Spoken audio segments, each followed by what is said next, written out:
আজকে আমরা দেখব দ্বিতীয় পর্যায়ক্রমিক মূল্যায়ন 2026-এর জন্য প্রথম শ্রেণীর বাংলা প্রশ্ন, যেখানে পূর্ণমান 30, সময় রয়েছে 1 ঘন্টা। শিক্ষার্থীর নাম, ক্রমিক নম্বর নিজেরাই লিখবে। চলে যাব প্রশ্নে। সঠিক উত্তরটির নিচে দাগ দাও। 1 গুণ 4। রাম বনে ফুল পাড়ে, পাতু পাল আনে চাল, ঠাকুরদা আছে আর আছে ঠাকুরমা, চুনোপুঁটি মোরলা সব।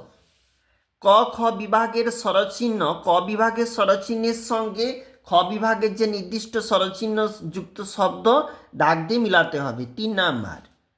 দেখো, রিকার মানে হচ্ছে এখানে শ্রীগাল, রি রয়েছে।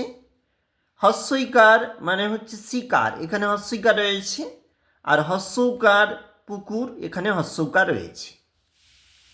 এরপরে বলেছে পূর্ণমাত্রার বর্ণকে লাল, অংশমাত্রার বর্ণকে সবুজ, মাত্রাহীন বর্ণকে নীল রং করতে হবে 1 গুণ 3। দেখো, আমরা উল্লেখ করেছি কোনটা কি মাত্রার। তালব্য স, উ আর ল এখানে লেখা রয়েছে কোনটা কি মাত্রার হচ্ছে অংশমাত্রার, মাত্রাহীন, পূর্ণমাত্রা।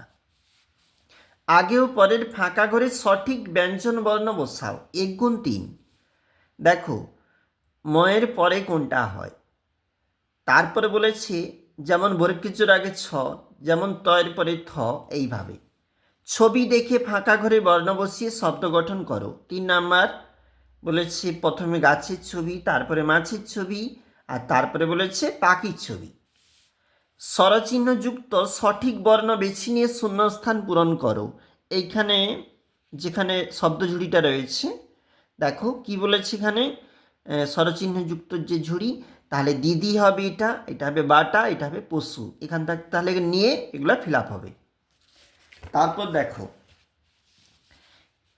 এলোমেলো বর্ণ সাজিয়ে সঠিক শব্দ গঠন করতে হবে 2 নাম্বার। প্রথমেরটা সাজালে হবে সকাল, দ্বিতীয়টা সাজালে হবে বেগুন। ছবি দেখে শব্দ লেখো ও তা থেকে নতুন শব্দ গঠন করো 2 নাম্বার। এটা 4 নাম্বার হবে। দেখো, আম আর এখানে রয়েছে বই, আর তুমি যখন মেলাবে তাহলে হবে মই। তারপর দেখো, শব্দ ঝুড়ি থেকে শব্দ নিয়ে শূন্যস্থান পূরণ করো 3 নাম্বার। এই যে ঝুড়ি রয়েছে, থালা ভরা কই মাছ, মেঘে মেঘে রং লাগে, আর বুড়ি দাসী আনে জল। এইভাবে কিন্তু এগুলো ফিল আপ হবে। দেখো, নিচের বাক্যগুলি দেখে সুন্দর করে হাতের লেখা করো 2 নাম্বার। নাম তার মতিবিল বহুদূর জল, হাঁসগুলি ভেসে ভেসে করে কোলাহল।